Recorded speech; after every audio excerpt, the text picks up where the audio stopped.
Alam mo ba, ba't bago ang lahat? Hello everyone, hello world, and hello Philippines. Hello FB world.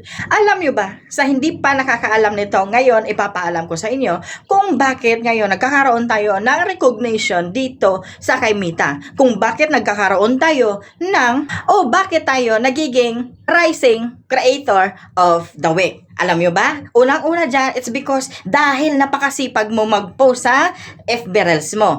Palakpakan mo naman ang sarili mo. At pangalawa ay napakasipag mo mag-engage.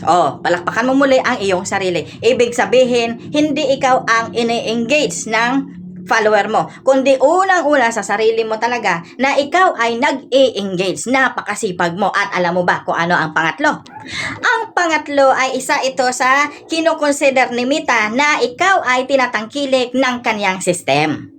Kaya po sa lahat ng mga content creator, lalo na po dyan sa mga 5,000k followers, okay, huwag na wag po kayong pagurin. Huwag na wag po kayong mawala ng pag-asa. Huwag na wag po kayong mapagod. Okay? Kasi sayang po nag-umpisa na kayo, pinaghirapan nyo yan, napataasin ang mga followers ninyo, umabot na po kayo na reach na po ninyo. Ang 5k pataas, iba sa inyo, sa mga followers ko dito ay mga nasa 20k followers na. So, wag na wag nyo po yun hayaan. Hanggang dyan na lang ba kayo? Mapapagod na lang ba kayo? Mawawala na lang ba kayo ng pag-asa? Sasayangin nyo na lang ba ang inyong sakripisyo kung paano nyo pataasin at padamihin ang mga followers nyo? Tapos, pag naabot nyo na yan, na-reach nyo yan, hahayaan nyo na, saka pa kayo mapapagod? No. Pagsikapan nyo po yan. Sayang po. Kung hindi po kayo kikita sa pagre-reels ninyo, pagsikapin ninyo, nakikita po kayo sa pag-i-stream ads ninyo. Okay? Dahil na rin nag-umpisa na kayo, bakit hindi nyo patapusin ang laban na ito? Okay? Dahil gusto mo na rin naman na magkapera ka, bakit hindi mo pagtiyagaan para at the end of the day, magkakasahod ka dito?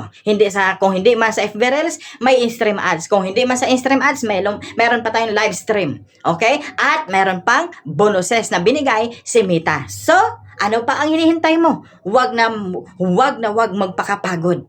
Enjoy the show. Dahil ang sabi nga, winners never quit and the quitters never win. Tandaan nyo po yan. Baka isa yan sa magiging inspiration words para sa iyo. Para lalo kang sipagin, lalo kang magkandara pa para ikaw ay sumahod dito sa iyong FB. Sayang ang mga pagkakataon. Sayang ang mga inumpisahan. Kaya huwag tigilan, hangarin at abutin ang iyong inaasam sa buhay. God bless us all. That's my thoughts for the day. Bye-bye guys!